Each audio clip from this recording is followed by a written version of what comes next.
about the quarantine facility. Updated. We more or less figured out what caused the mutation in the vocal cord parasites. It was the radiation from that scanner. And the one who installed it was Emmerich. I've added a tape recording of the interrogation. You should listen to it.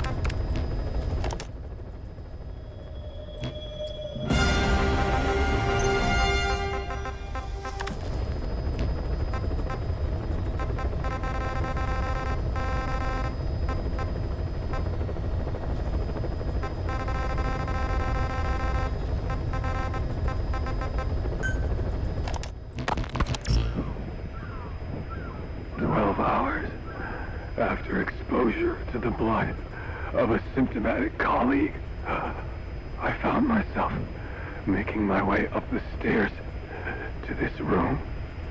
And I am not alone. Everyone who's infected, we've all come up here wanting to get outside. I know full well I mustn't leave, given the possibility I'm infected. Yet, I can't contain this urge I feel inside me, like the alcoholic who tries to make any excuse for one more drink. Every step I took up those stairs filled me with this sense of bliss. I still have all my wits about me. It took no time at all to rewire the electronic lock and open the emergency exit. Then, just as I was about to set foot outside, I finally realized what was going on. This desire for freedom is not my own, but that of the vocal cord parasites inside me. They want the ravens to feed on us, pecking us to death. Attracted by these sweet secretions, they have mutated to facilitate this. The sweet smell is powerful enough to attract even a species with such a weak nose. So, before the parasites take complete control, I must. Most of the staff in here are already infected. At least, everyone I've looked at is. Infection with this parasite causes a high fever in the pharynx. I have modified a pair of night vision goggles to react only to this temperature range. With these goggles, you can identify who is infected. Other infected will, like me, feel compelled to make it outside. If the ravens get their meal, they'll head for land next. That cannot be allowed to happen.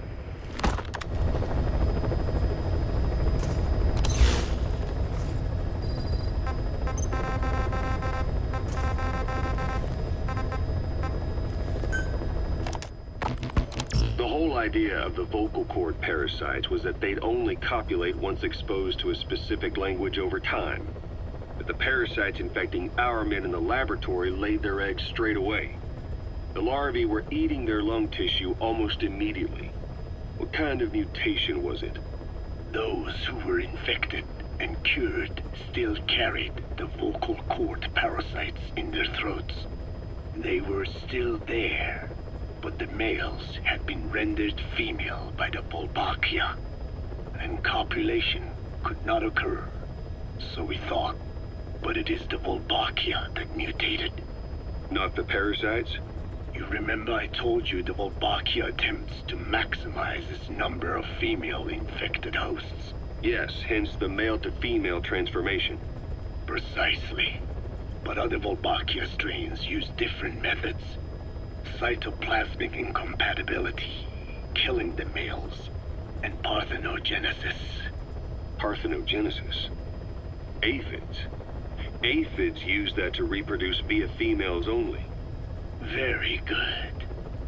The females lay their eggs without a male present, creating clones of themselves in explosive numbers. Parthenogenesis was originally a means for an organism to take maximum advantage of abundant resources by increasing its numbers. Certain strains of Wolbachia force this to occur, to create more and more infected females. And that's why our men develop symptoms in the blink of an eye. Wolbachia causing parthenogenesis is common in parasitic wasps. Of course, the Wolbachia I introduced to your men did not have this characteristic, but I believe the mutation, whatever it was, caused it to force parthenogenesis in its host, the vocal cord parasites. The Wolbachia we used to prevent egg laying became the agent of limitless reproduction. There's something else.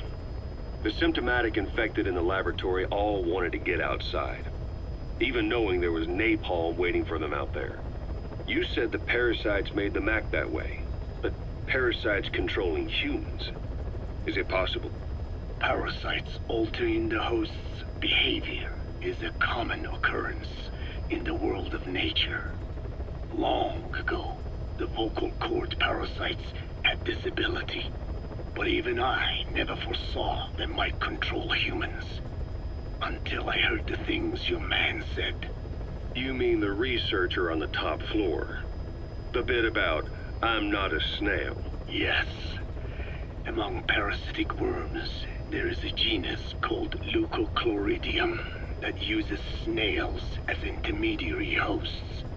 As you know, snails prefer dark, gloomy environments. But once parasitized by Leucochloridium, they desire to be in the light. And that is not all. The parasitic worms thrust themselves into the snail's antennae, making them swell to abnormal size. The snail, meanwhile, frantically wiggles its antennae as the parasites squirm inside. The swollen, wriggling antennae soon resemble caterpillars. I don't get it. It is so they can be eaten by birds. Leucochloridium needs a bird as its definitive host. To breed, they require their snail host to be snapped up by a predator. So they make the humble snail appear to be a delicious caterpillar and lead it to somewhere in open sight. So you mean the staff trying to get outside was so the birds could peck at them. The parasites altered their mental state, making them crave higher places and to be outdoors. I can only surmise that both the Wolbachia and the parasites mutated before the ancestors of the vocal cord parasites infected humans. Their hosts were birds. What we saw in the laboratory was some throwback to that time. The parasites attempting to make birds their intermediary hosts. It sounds insane. A praying mantis that is host to a parasitic hairworm will dive into water and drown itself, just so the hairworm can lay its eggs in water. Rats infected with Toxoplasma gondii lose their instinctive caution and run right up to cats. Just some of the many ways parasites control the host. But we're humans. Surely our minds are too complex for that. I thought just the same. Free will is what makes us human, so it never occurred to me that the parasites could be controlling the symptomatic. But the mood, the will of a person can be easily affected by the balance of their cerebral substances. Take the Toxoplasma I mentioned. It does infect humans, and it is thought the infected develop a more reckless attitude. But to think that mutations occurred in both the Wolbachia and its parasite hosts... Your observation is most apt. Both mutations occurring at once indicates the presence of a powerful mutagen. I see. Keep working on narrowing down what it was.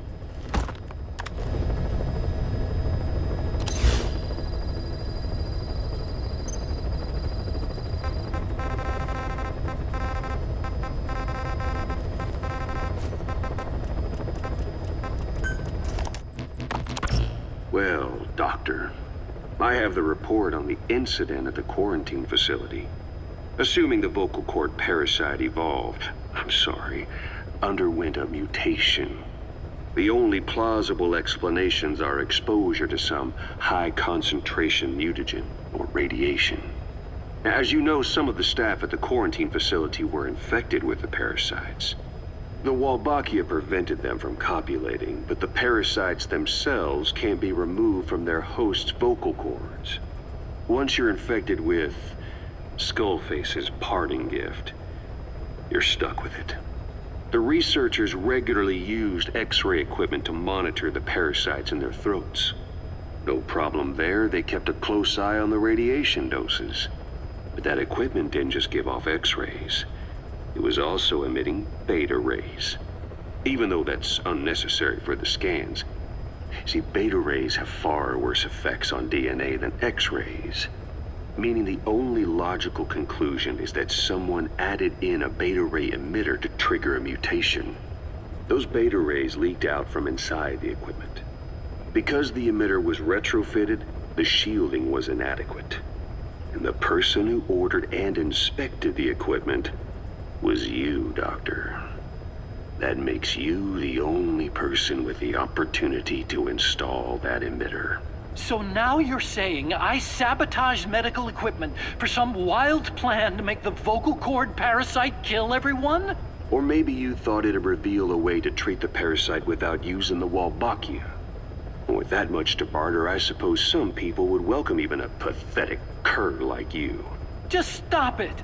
You'd have no shortage of buyers, but most would be happy with just the parasite. You wouldn't need to offer anything else. However, if that buyer already knew about the parasite, they'd also know that by itself, it's no longer the ultimate bargaining chip it once was. To sell to that buyer, you need to throw in a bonus. A way to one-up it. There's only one buyer who'd be after that. Emmerich, we record all communications on Mother Base. That includes radio transmissions to and from homemade devices. You've been in frequent contact with people in America. A private biotech company, a client of which is DARPA. And they are connected to Cypher. You made a deal with Cypher. You offered them a new parasite in exchange for your safety. This is the only place in the world where the vocal cord parasite still exists. And you used it as a testing ground, tried to resurrect their bioweapon. But your plan to obtain the parasite has failed. Your bullshit ends now. And don't think you're leaving here alive.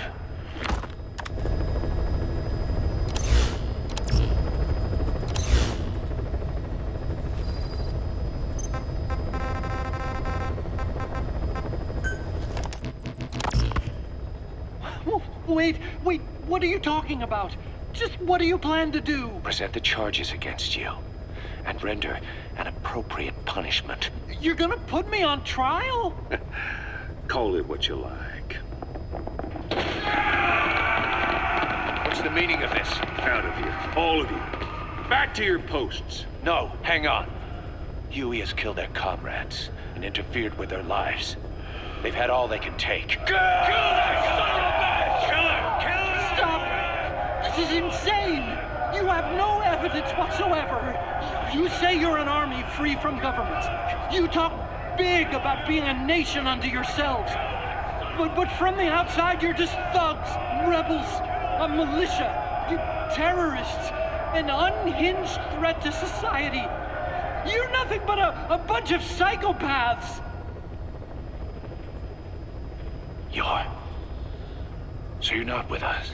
No! I didn't... I thought we were on the same side. That's too bad. I didn't mean... Men, you will have justice. But our organization, the boss's organization, is built on order and reason. There will be no lynch mob. So stand down for today. We will gather all the evidence of this man's crimes. And then, he will be tried. Dismissed. What do you think you're doing? Go ahead and execute me. It'll be murder in the eyes of the world. You've lost your minds. Don't you get it? You're seeing phantoms. Just look at that dog. No, you named him D-Dog, but it's obvious anyone could see that's a wolf because you're all a bunch of wild dogs. You wanted to believe he was too, to feel some connection, to fight your loneliness. You wanted something to cling to prove you deserve to be alive. You wanted to forget the death, your sins, so you'd cling on to dogs, or wolves, or even Big Boss. The boss is the same, isn't he? Every one of you is alone. That's why you suspect your own. I know, because I do the same. I'm one of you too. Alone.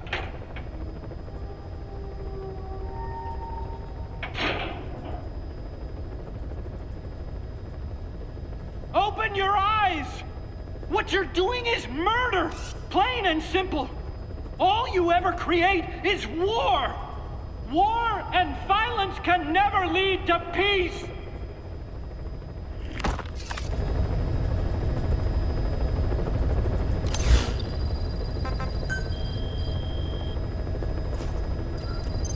Please select a mission. Unit dispatched.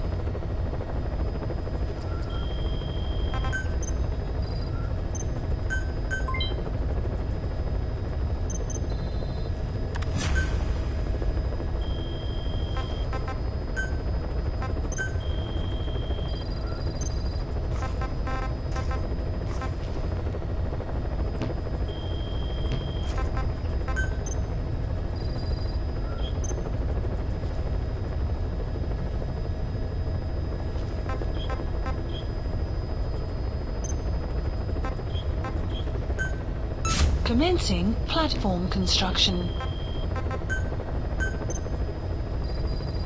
Please specify a project.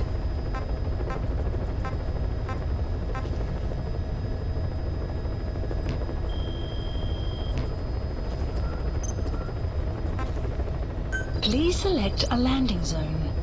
Heading to Mother Base. Boss, you there? We have a problem. The staff have found out everything that Emmerich's been up to. They're right on the edge. I need you to intervene before things get out of control. Get back to Mother Base ASAP.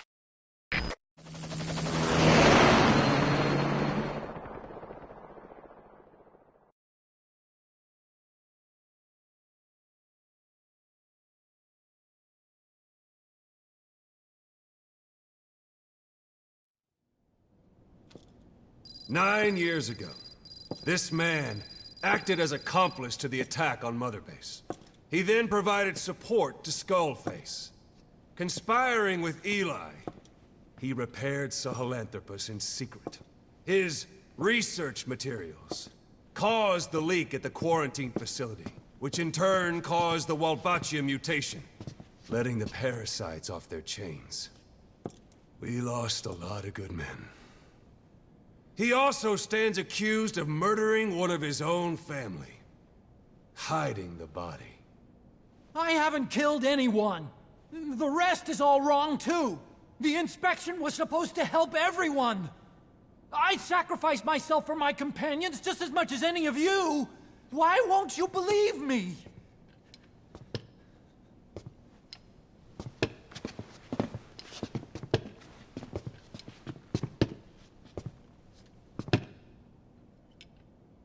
The prosecution calls a witness.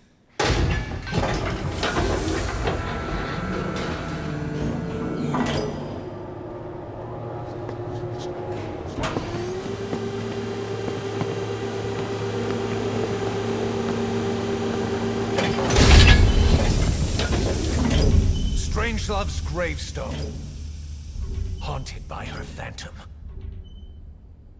It's just a machine. Huey!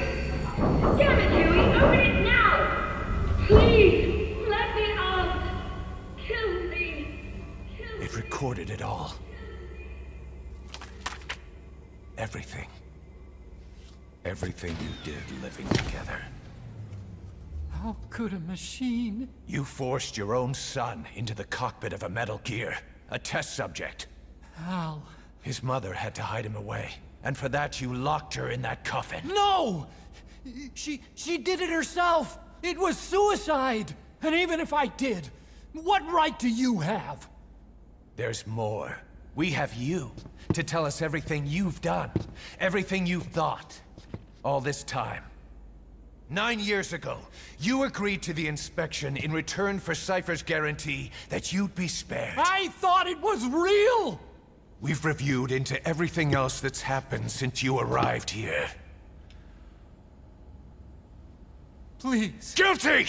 All counts. Kill him! Kill him! Kill him! Kill him!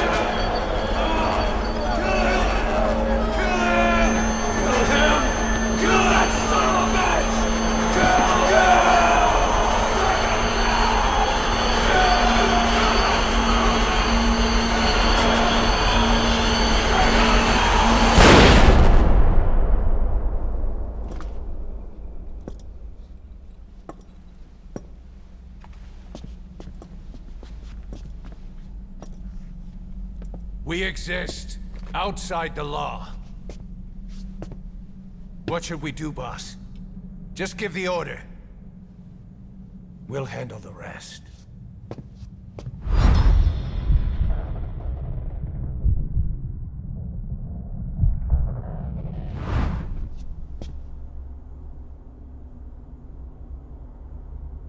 Prepare a life raft.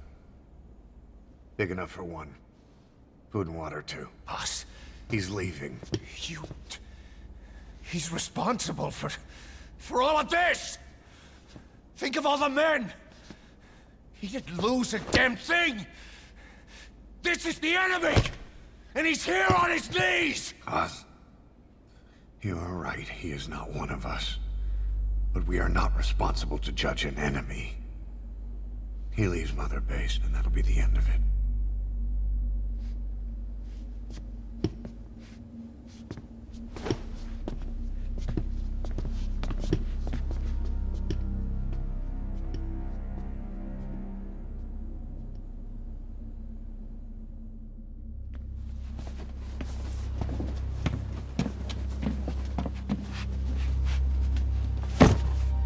Get back! Don't touch me! I'm innocent! You're the murderers! Snake! You should be in this boat! There'd have been no inspection if it weren't for your precious nuke! I risked my life trying to save you all! How can you do this? Am I the only sane one here?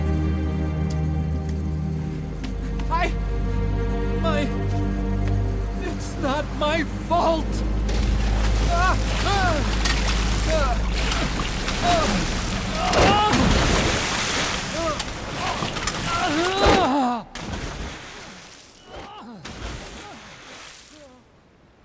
Look, you can't discard your phantoms forever, Doctor. Son of a bitch will make it, you know. I can see it now. In no time, he'll be telling tales about the black-hearted Diamond Dogs. The Shining White Knight, blabbering on about our injustice, hiding behind his fool's idea of morality. And all the other fools will stand around, nodding with every word he says. No. One day he'll see through the lies he's built up. Realize what kind of man he really is. What goes around comes around. You can't run from yourself forever.